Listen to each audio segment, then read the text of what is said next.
ትራምፕ ጠረጴዛ ላይ እንዲወስኑበት የተቀመጠው ሰነድ እጅግ አነጋጋሪ ሆኗል። ከነጩ ቤተ መንግስት የሾለኩት እነዚህ ሰነዶች ፔንታጎን ኢራን ድጋሜ እንዳትነሳ ከመድረገጽ ለማጥፋት እቅድ መያዙን የሚያሳብቅ ሆኗል። ትራምፕ በዓለም የመጀመሪያ ለተባለው ግዙፍ ኦፕሬሽን የተዘጋጁ መሆናቸውን በገደምዳሜውም ቢሆን አምነዋል። ፐርሺያን ከ3000 በላይ ዓመታት ካቆየው ስልጣኔዋ ሊያጠፏት እየተማማሉ ነው። በቦምብና በማዕቀብ ያልቻሏትን ኢራንን ከባድ ጥቃት እየታሰበላት ነው። 10 ሚሊዮን የሚሆኑ የቴህራን ዜጎችን ያስጨነቀው የትራምፕ እቅድ ምንድነው? የሾለከው ሰነድስ ምን ይዟል? ጥንቅራችን በሰፊው ዳስሰዋል። ቻናሉን ሰብስክራይብ በማድረግ ጀምሩ። ቪዲዮውን ላይክ ማድረግን ደግሞ ቀዳሚ ያድርጉት።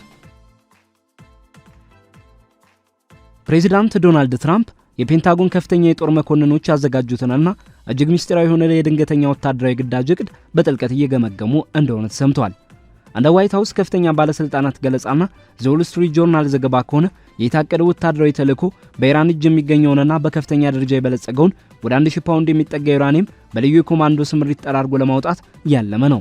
ይህ እጅግ አደገኛ ተልዕኮ በፕሬዝዳንቱ ዘንድ ተቀባይነትን አግኝቶ ወደ ተግባር የሚቀየር ከሆነ የአሜሪካ ልዩ የጦር ኃይሎች በኢራን የግዛት ወሰን ውስጥ በመግባት ለተከታታይ ቀናት እጅግ አስቸጋሪ በሆነ ሁኔታ ውስጥ ኦፕሬሽኑን እንዲያከናውኑ ይጠበቃል። እነዚህ ወታደሮች የኢራን ሰው አልባ ድሮኖች፣ የሚሳኤል ጥቃቶችና የምድር መከላከያ ኃይሎች በሚያወርዱባቸው ከባድ ተኩስ ውስጥ ሆነው በመሬት ስር የተገነቡትን የኒውክሌር ማከማቻ ማዕከላት በቁጥጥር ስር መዋል ይኖርባቸዋል። ከዚያም ባለሙያዎችን ያቀፉ የቴክኒክ ቡድኖች የኒውክሌር ግብዓቶቹን ለይተው ካወቁ በኋላ በልዩ ሁኔታ በማሸግ በአየር ትራንስፖርት ከሀገሪቱ ለማውጣት ጥረት ያደርጋሉ። በዚህ ወታደራዊ ግዳጅ ዋነኛ ኢላማ የሆነው ዩራኒየም በግምት 440 ኪሎ ግራም የሚመዝንና እስከ 60 በመቶ የደረጃ እድገት የበለጸገ ግብዓት ነው። በዚህ መጠን የበለጸገ ዩራኒየም ወደ ጦር መሳሪያነት እንዲያገለግል የ90 በመቶ ምጣኔ ላይ መበልጸግ ይኖርበታል። ቢያንስ ለ10 የኒውክሌር ቦምቦች መስሪያነት ሊውል እንደሚችል ይገመታል። እንደ አሜሪካ የስለላ ድርጅቶችና እንደ ዓለም አቀፉ የአቶሚክ ኢነርጂ ኤጀንሲ ግምገማዎች ከሆነ የከፍተኛ ክምችት በዋነኝነት ተከማችቶ የሚገኙ በኢስፋሃን የኒውክሌር ማዕከል ውስጥ በሚገኝ እጅግ ጥልቅ የሆነ የመሬት ስር መተላለፊያ ዋሻና በናታንዝ የሚገኙ ምስጢራዊ መጋዘኖች ውስጥ ነው። አብዛኛው የዚህ ዩራኒየም ክምችት በሰኔ 25 በአሜሪካና በእስራኤል ተሰንዝሮ ከነበረው የአየር ጥቃት እንዲሁም በአሁኑ ወቅት እየተካሄደ ካለው መጠነ ሰፊ ቦምብ ድብደባ እየተረፈ ነው። ምንም እንኳን የወቅቱ ጥቃቶች የምድር ላይ ህንጻዎችንና መሰረተ ልማቶችን ክፉኛ ቢጎዱም በጣም ጥልቅ በሆነ መሬት ስር የተገነቡትን እነዚህን የኒውክሌር ክምችት ማዕከላት ግን ሙሉ በሙሉ ሊወድሟቸው አልቻሉም። የዋይት ሃውስ ቃል አቀባይ ካሮላይን ሌቪት ለጋዜጠኞች በሰጡት መግለጫ ፔንታጎን ለፕሬዝዳንቱ ሰፊና የተሟላ አማራጮችን ለማቅረብ ዝግጅት እያደረገ መሆኑን አረጋግጠዋል። ይሁን እንጂ ቃል አቀባዩ አክለውም ይህ ማለት ፕሬዝዳንቱ የመጨረሻ ውሳኔ ላይ ደርሰዋል ማለት አይደለም በማለት ጉዳዩ ገና በምክክር ሂደት ላይ መሆኑን አስገንዝበዋል። የመከላከያ ሚኒስትሩ ፔት ሄግሴስ በበኩላቸው አሜሪካ የኢራን እነዚህን የኒውክሌር ግብዓቶች በፈቃደኝነት እንድታስረክብ እንደምትመርጥ ቢገልጹም ነገር ግን የሀገሪቱን ብሔራዊ ደህንነት ለማስጠበቅ የተለያዩ አማራጮች በእጃችን ይገኛሉ በማለት ዝግጁነታቸውን ገልጸዋል። ይህ አዲስ መዋቅራዊ ስትራቴጂ እየተቀረጸ ያለው የአሜሪካና የእስራኤል ኃይሎች በኢራን የኒውክሌር መሰረተ ልማቶች፣ የባላስቲክ ሚሳኤል ማምረቻ ማዕከላት፣ የመከላከያ ተቋማትና ከኃይል አቅርቦት ጋር በተያያዙ ኢላማዎች ላይ ተከታታይ ጥቃት እያደረሱ ባሉበት ወቅት ነው። በኢራን በኩል የሚወጡ ዘገባዎችና ቀጠናዊ ታዛቢዎች እንደሚያመለክቱት በዚህ መጠነ ሰፊ ጥቃት እስካሁን ድረስ ከ1340 በላይ ሰዎች ለህልፈት ተዳርገዋል። ከነዚህ መካከል የሀገሪቱ ከፍተኛ መንፈሳዊ መሪ የነበሩት አያቶላህ አሊ ኻሜኒ እንደሚገኙበት ተረጋግጧል።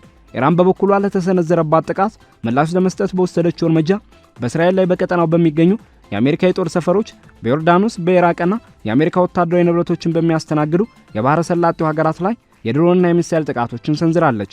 የሁኔታም የዓለም አቀፍ ገበያንና የሲቪል አቪዬሽን እንቅስቃሴን በእጅጉ አውኳል። የኢራን የኒውክሌር መርሃ ግብር ለረጅም ጊዜ ትኩረቱን ያደረገው በናታንዝ፣ በኢስፋሃን፣ በፎርዶና በአራክ በሚገኙ ግዙፍ ማዕከላት ላይ ነው። ሀገሪቱ ዩራኒየም የማበልጸግ ተግባሯን በዓለም አቀፉ የአቶሚክ ኢነርጂ ኤጀንሲ ጥብቅ ቁጥጥር ስር ስታከናውን የቆየች ቢሆንም አሁን በተቀሰቀሰው ግጭት ምክንያት የኤጀንሲው ተቆጣጣሪዎች ወደ ማዕከላቱ እንዳይገቡ ተከልክለዋል። ከግጭቱ በፊት የነበሩ የኤጀንሲው ግምቶች እንደሚያሳዩት እንደ አውሮፓውያን አቆጣጠር በ2025 አጋማሽ ላይ ኢራን በሀገር አቀፍ ደረጃ እስከ 60 በመቶ በሚደርስ መጠን ዩራኒየም ያበለጸገች ሲሆን 440.9 ኪሎ ግራም ይደርሳል። ይሄውም ከዚህ ውስጥ ግማሽ ያሉ በኢስፋሃን የመሬት ስር መተላለፊያ ዋሻዎች ውስጥ የተከማቸ ሲሆን ቀሪው ደግሞ በናታንዝ ማዕከል ይገኛል። በተጨማሪም እስከ 20 በመቶ የደረጃ እድገት ያገኘ መጠኑ አነስተኛ የሆነ ዩራኒየም እንዳላት ተገልጿል። በሳይንሳዊ መንገድ ዩራኒየምን ወደ 60 በመቶ ካበለጸጉ በኋላ ወደ ቦምብ መስሪያነት ወደሚያስችለው ደረጃ 90 በመቶ ለማድረስ የሚቀረው ቴክኒካዊ ጉዞ እጅግ ፈጣንና አጭር ነው። ሌላኛው አነጋጋሪ መረጃ ከፍተኛ የሥራ ልምድ ያላቸውና በተባበሩት መንግስታት ድርጅት ውስጥ የፓትሪዮቲክ ቪዥን አሶሲዬሽን ቋሚ ተወካይ እንዲሁም ዋና ስራ አስፈጻሚ የሆኑት መሐመድ ሳፋ አነጋጋሪ ምስጢራዊ ሰነድ ይፋ አድርገዋል። ለህዝብ ይፋ ባደረጉት መግለጫ የተባበሩት መንግስታት ድርጅት ከፍተኛ የሥራ ኃላፊዎች በውጭ ሀገር የጥቅም አስከባሪዎች ተጽዕኖ ስር መውደቃቸውንና ድርጅቱ በኢራን ላይ ሊሰነዘር ለሚችል የኒውክሌር ጦርነት ሁኔታዎች ዝግጅት እያደረገ ነው የሚል ስጋት እንዳላቸው ገልጸዋል። መሐመድ ሳፋ በትውልድ ሊባኖሳዊ ሲሆኑ በዘመናዊ ታሪክና በጠፈር ዲፕሎማሲ ዘርፍ የላቀ የትምህርት ዝግጅት ያላቸው ምሁር ናቸው። በኢራን ላይ የሚሰነዘረ ማንኛውም የኒውክሌር ጥቃት በሲቪል ማህበረሰቡ ላይ ሊለካ የማይችል ሰብአዊ እልቂትና አውዳሚ ውጤት እንደሚያስከትል አስጠንቅቀዋል። በተለይም የቴህራን ከተማ የህዝብ ብዛት ወደ 10 ሚሊዮን የሚጠጋ መሆኑን በመጥቀስ ጥቃቱ የሚያስከትለው ጉዳት እጅግ የከፋ እንደሚሆን ገልጸዋል። ከዚህ በፊት ዶናልድ ትራምፕ ኢራን እጅ የማትሰጥ ከሆነ ከምድረ ገጽ እናጠፋታለን ሲሉ መዛታቸው ይታወሳል። የኢራንን የበለጸገ ኒውክሌር ከማስወጣት ባለፈ ኢራን ላይ አዲስ ኒውክሌር ጥቃት ለመሰንዘር እቅድ እንዳለና ይህንንም የተባበሩት መንግስታት ጭምር እንደሚያውቀው ነው የተሰማው። በሰኔ የተካሄዱትና ኦፕሬሽን ሚድናይት ሃመር እና ኦፕሬሽን ራይዚንግ ላይን ተብለው የተሰየሙት የአሜሪካና የእስራኤል ጥቃቶች የናታንዝን የነዳጅ ማበልጸጊያ ፋብሪካ፣ የፎርዶን የመሬት ስር ምሽጎች፣ የስፋሃንን የዩራኒየም መቀየሪያ ማዕከላትና የአራክን ከባድ የውሃ ሪአክተር ኢላማ ያደረጉ ነበሩ። የሳተላይት ምስሎችና የኤጀንሲው ሪፖርቶች እንደሚያረጋግጡት በምድር ላይ የሚገኙ ህንፃዎችና የናታንዝ ሴንትሪፊዩጅ ማሽኖች ከፍተኛ ጉዳት ደርሶባቸዋል።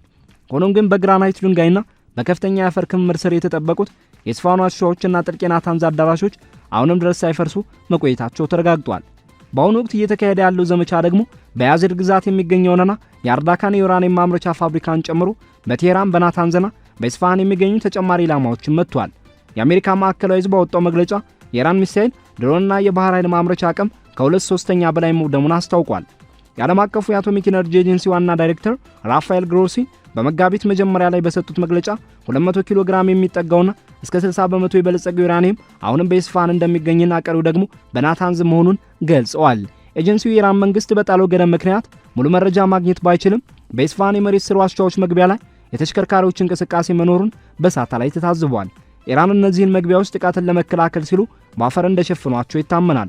የአሜሪካ ባለስልጣናት እንደሚገምቱት ከሆነ ፍርስራሾችን በማጽዳት ላይ ያሉት የኢራን የቴክኒክ ቡድኖች አሁንም ለዩራኒየም ክምችቱ ቅርብ ናቸው። ለአሜሪካ መንግስት አሁን ያለው ስትራቴጂካዊ አስገዳጅ ሁኔታ ኢራን ይህንን ግብዓት ተጠቅማ የኒውክሌር መሳሪያ ባለቤት እንዳትሆን መከላከል ነው። በተለይም የኢራን የፓርላማ አባላት ሀገሪቱ ከዓለም አቀፉ የኒውክሌር መሳሪያዎች ስርጭት መከላከያ ስምምነት እንድትወጣ የሚያስችል አዲስ ህግ እያረቀቁ ባሉበት ወቅት ስጋቱ አይሏል። እንደ ቴህራን ተወካዩ ማሊክ ሻሪያቲና የብሔራዊ ደህንነት ኮሚሽን ቃል አቀባይ ኢብራሂም ሮዛኢ ያሉ ፖለቲከኞች የሚያራምዱት የአዲስ የህግ ረቂቅ በ2015 ከነበረው የኒውክሌር ስምምነት ጋር የተያያዙ ማናቸውንም የሀገር ውስጥ ገደቦች እንዲነሱ የሚጠይቅ ነው።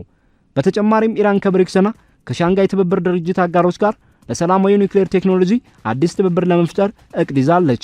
ኢራን መርሃ ግብሯ ሰላማዊ መሆኑን በተደጋጋሚ ብትገልጽም አሜሪካና እስራኤል ግን ዓለም አቀፍ ህግን እየጣሱ መሆኑን በመጥቀስ ትከሳለች። እንደ ተለያዩ ወታደራዊ ምንጮችና የቀድሞ የአሜሪካና የእስራኤል ከፍተኛ ባለስልጣናት ገለጻ ከሆነ ይህን የኒውክሌር ግብዓት እጅ ለማስገባት የሚደረገው ማንኛውም የምድር ላይ ወታደራዊ ስምሪት እጅግ ውስብስብነትና አደገኛነት የታከለበት ተግባር ነው። የዘመቻ ስኬታማ እንዲሆን ከተፈለገ ሰራዊቱ እጅግ ፈታኝ የሆኑ የቴክኒክና የውጊያ ምዕራፎችን ማለፍ ይኖርበታል። በመጀመሪያ ደረጃ በቁጥጥር ስር ሊውል የታቀደው የኒውክሌር ቁስ ከ40 እስከ 50 በሚሆኑ ልዩ ጥበቃ የሚደረግላቸውና በከፍተኛ ጥንቃቄ በተዘጋጁ የብረት ኮንቴነሮች ውስጥ ተከማችቶ የሚገኝ ነው። ይህን ግብዓት ለማውጣት የሚሰማሩት የልዩ ኮማንዶ ቡድኖች በከፍተኛ ጥበቃ ስር ወደሚገኙ የመሬት ስር የኒውክሌር ማከማቻ ማዕከል አሰርገው መግባት ይጠበቅባቸዋል። እዚያም ከደረሱ በኋላ እያንዳንዱን ኮንቴነር በትክክል ለይተው በማረጋገጥ ደህንነታቸው የተጠበቀ መሆኑን አረጋግጠው ወደ ልዩ የመጓጓዣ ሳጥኖች ማዛወር ይኖርባቸዋል።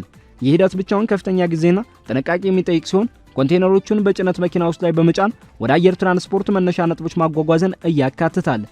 ከዚያም በሄሊኮፕተሮች ወይም የጭነት አውሮፕላኖች አማካኝነት ከሀገሪቱ ተጭኖ ይወጣል። የቀድሞ የአሜሪካ ማዕከላዊ አዛዥ ጡረተኛው ጀነራል ጆሴፍ ፎቴል እንደገለጹት የኦፕሬሽን በፍጥነት ገብቶ በፍጥነት የሚወጡበት ተራ ወታደራዊ ጥቃት አይደለም። እንደ ጀነራሉ ግምት ከሆነ በምድር ላይ ባለው ተጨባጭ ሁኔታና ከኢራን መከላከያ ኃይሎች ሊሰነዘር በሚችለው ተቃውሞ ላይ ተመስርቶ ኦፕሬሽኑ ከጥቂት ቀናት እስከ 1 ሳምንት ሊፈጅ ይችላል። የዚህን ግዙፍ ተልዕኮ ደህንነት ለማስጠበቅ የሚወጣው ወታደራዊ እቅድ ከ1000 በላይ የሚሆኑ የልዩ ኦፕሬሽን አባላት በቦታው ላይ እንዲገኙ ይጠይቃል። እነዚህ ኃይሎች በኦፕሬሽኑ ወቅት ከኢራን ወገን ሊሰነዘር የሚችለውን ማንኛውንም አይነት የአጸፋ እርምጃ በተለይም የድሮንና የሚሳኤል ጥቃቶችን የመመከት ኃላፊነት ይኖርባቸዋል። ለዚህም ድጋፍ ይሆን ዘንድ በፍጥነት ደራሽ የባህር ኃይል ኮማንዶዎችና በፓራሹት የሚወርዱ እግረኛ ወታደሮች በስምሪቱ ውስጥ እንዲካተቱ ታቅዷል። ፔንታጎን ለዚህ ተግባር የሚረዱ ወታደራዊ ቁሳቁሶችና ኃይሎችን ለቀጠናው አቅራቢያ ቀድሞ ማሰማራት ጀምሯል። የቀድሞ ዩኒቱ አዛዥ ጄምስ ታቪርድስ ለዘ ዎል ስትሪት ጆርናል በሰጡት አስተያየት ይህ ተልዕኮ ተግባራዊ ከሆነ በታሪክ ውስጥ የታየ ትልቁ የልዩ ኦፕሬሽን ተልዕኮ ሊሆን እንደሚችል ገልጸዋል። የሎጂስቲክስ ፈተናውም ቢሆን እጅግ አሳሳቢ ነው። የኢራን የኒውክሌር ማዕከላት የሚገኙባቸው ቦታዎች ለምሳሌ እንደ ኢስፋሃን ያሉ ማዕከላት በሀገሪቱ ማዕከላዊ ክፍል የሚገኙ ሲሆኑ ናታንዝ ደግሞ ከፍታ ባላቸው ተራራማ አካባቢዎች ውስጥ እየተደበቀ ነው። በእነዚህ አካባቢዎች የሚንቀሳቀሱ የአሜሪካ ኃይሎች ከኢራን እስላማዊ አብዮታዊ ጥበቃ ኃይል ጋር ፊት ለፊት መጋፈጥ ከፍተኛ ዕድል አላቸው። ይህ ጥበቃ ኃይል ቀድሞ በተዘጋጁ የመከላከያ ምሽጎች ውስጥ የሚገኝና ፈጣን ምላሽ የመስጠት አቅሙን በተደጋጋሚ ያስመሰከረ ነው። ምንም እንኳን የአሜሪካ ልዩ ኃይሎች ተበታትነው የሚገኙ የኒውክሌር መሳሪያዎችን የማደንና የማስወገድ ስልጠና ቢኖራቸውም እንዲህ ባለ ግዙፍ መጠን ያለው የኒውክሌር ግብዓት ጠላት በሆነ ሀገር ውስጥ ሆኖ በከባድ ተኩስ መካከል ቀምቶ የማውጣት ታሪካዊ ተሞክሮ የለም። ከዚህ ቀደም የተካሄዱ ተመሳሳይ የሚመስሉ ኦፕሬሽኖች ለምሳሌ እንደ አውሮፓውያን አቆጣጠር በ1990ዎቹ በካዛክስታን የተካሄደውና ፕሮጀክት ሳፋይር የተባለው የኢራን የማስወገድ ተግባር የተከናወነው በሀገሪቱ ፈቃደኝነት እንጂ በጦርነት ውስጥ ሆኖ እንዳልነበረ ባለሙያዎች አስታውሳሉ። እንደ CNN ዘገባ ከሆነ 7 የወቅቱና የቀድሞ ባለስልጣናትን ዋቢ በማድረግ እንደተገለጸው የተልዕኮ ከጥቂት የልዩ ኃይል አባላት ስምሪት በላይ የሆነ ሰፊ የምድር ላይ ጦርን ይፈልጋል። የቦታውን ደህንነት ለመጠበቅ በፍርስራሾች የተዘጉ መንገዶችን ለመጥረግና የቴክኒክ ድጋፍ ለመስጠት በመቶዎች የሚቆጠሩ ወታደሮችና መሐንዲሶች ያስፈልጋሉ። የዚህ ኦፕሬሽን ስኬት ሙሉ በሙሉ የተመሰረተው የዩራኒየም ክምችቱ በትክክል የት እንደሚገኝ በሚጠቁም የስለላ መረጃ ላይ ነው።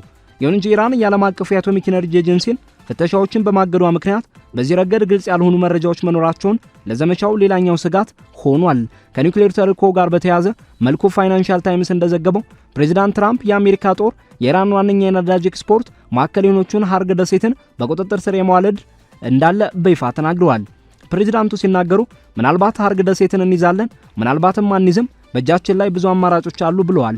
አክለውም ደሴቷን መያዝ ማለት ለተወሰነ ጊዜ እዚያ መቆየት አለብን ማለት ነው። ኢራን ደሴቷን የመከላከል አቅም አላት ብዬ አላስብም፣ በቀላሉ ልንቆጣጠራት እንችላለን ሲሉ በራስ መተማመን የታከለበት አስተያየት ሰጥተዋል። የሀርግ ደሴት የኢራን 90% የነዳጅ ኤክስፖርት የምታስተናግድ ስትሆን ግጭቱ ከመፈንዳቱ በፊት በቀን ከ1 ሚሊዮን በርሜል በላይ ነዳጅ ማስተላለፍ አቅም ነበራት። የአሜሪካ መካከለኛው ዘና የትራምፕ መግለጫዎች እንደሚያሳዩት አሜሪካ በመጋቢት ወር መጀመሪያ ላይ በደሴቷ በሚገኙ ወታደራዊ ኢላማዎች ላይ የአየር ጥቃት በመሰንዘር ከ90% በላይ ወታደራዊ ስፍራዎችን አውድማለች። ይሁን እንጂ የነዳጅ መሰረተ ልማቱ ላይ ጥቃት እንዳይደርስ ሆን ተብሎ ጥንቃቄ ተደርጓል። ኢራን በበኩሉ የአሜሪካ ወታደሮች በግዛቷ ላይ እግራቸው ከረገጠ በባህረ ሰላጤው አረብ ሀገራት ላይ የምድር ወረራ እንደምትፈጽምና ጥቃቷን እንደምታባብስ በማስጠንቀቅ ምላሽ ሰጥታለች። ይህ በሁለቱ ሀገራት መካከል ያለው የቃላት ጦርነትና ወታደራዊ እንቅስቃሴ ከሆርሙዝ የባህር ቀውስ ጋር በቀጥታ እየተገናኘ ነው። ኢራን በመጋቢት ወር መጀመሪያ ላይ ሰርጡን በይፋ እንደዘጋች ያስታወቀች ሲሆን ከዚያ ወዲህ በንግድ መርከቦችና በነዳጅ ጫኝ መርከቦች ላይ ቢያንስ 21 የተረጋገጡ ጥቃቶችን ሰንዝራለች። በዚህ ምክንያት ቢያንስ አንድ የጭነት መርከብ ሰጥሟል። በዓለም አቀፍ ደረጃ የ20% የነዳጅ ፍሰትና ከፍተኛ መጠን ያለው የተፈጥሮ ጋዝ የሚተላለፍበት ይሰርጥ የትራፊክ እንቅስቃሴው ወደ ዜሮ ተቃርቧል። የሁኔታ በሺዎች የሚቆጠሩ መርከቦች ጉዟቸው እንዲስተጓጎልና የነዳጅ ዋጋ በዓለም ገበያ ላይ በከፍተኛ ሁኔታ እንዲንር አድርጓል። ይሁን እንጂ በፓኪስታን ሰንደቅ ዓላማ የሚንቀሳቀሱ አንዳንድ የነዳጅ ጫኝ መርከቦች በኢራን ፓርላማ አፈ ጉባኤ መሐመድ ባገር ቃሊባፍ ልዩ ፍቃድ ሰርጡን እንዲያልፉ ተፈቅዶላቸዋል። ፕሬዚዳንት ትራምፕ ይህንን ሁኔታ ሲገልጹ አፈ ጉባኤው በመጀመሪያ 10 በኋላም 20 መርከቦች እንዲያልፉ በማድረግ ስጦታ እንደሰጧቸው በመጥቀስ ይህንን አጋጣሚ ለተዘዋዋሪ ድርድር እንደ መጠቀሚያ እያደረጉት ይገኛሉ። የኢራን የአጸፋ እርምጃዎች ሌሎች አማራጭ የንግድ መስመሮችንም ኢላማ ያደረጉ በመሆኑ ግጭቱ ወደ ባብል መንደብ የባህር ሰርጥ ሊሸጋገር ይችላል የሚል ስጋት ነግሷል። የሰርጥ በየመን ባህር ዳርቻ አቅራቢያ የሚገኝና የዓለምን 10% የኃይል ፍሰት የሚያስተናግድ ሌላኛው ቁልፍ ስፍራ በመሆኑ ቀውሱ ዓለም አቀፋዊ ይዘቱን ይበልጥ እያሰፋ ይገኛል። የኢራን ወታደራዊ መሪዎችና የፖለቲካ ሰዎች በበኩላቸው ማንኛውም በሀገሪቱ ሉዓላዊነት ላይ የሚቃጣ ወታደራዊ እርምጃ በቀጠናው ለሚገኙ የአሜሪካ ወዳጅ ሀገራትና ወታደራዊ ይዞታዎች ጥፋትን ይዞ እንደሚመጣ እያስጠነቀቁ ነው። በተለይም የአሜሪካ ጦር በኢራን ምድር ላይ እግሩን የሚያስቀምጥ ከሆነ ጦርነቱ በሁለቱ ሀገራት መካከል ብቻ ተወስኖ እንደማይቀርና መላውን የመካከለኛው ምስራቅ ቀጠና ወደማይወጣበት የእሳት አውሎ ንፋስ ውስጥ እንደሚከተው በመግለጽ ላይ ይገኛሉ። ይህ የኃይል ፍልሚያ በኒውክሌር ማዕከላቱ ላይ ከታቀደ ወታደራዊ ኦፕሬሽን ጋር ተዳምሮ ዓለምን ወደ ከፋ የደህንነትና የኢኮኖሚ ቀውስ እየገፋት ይገኛል።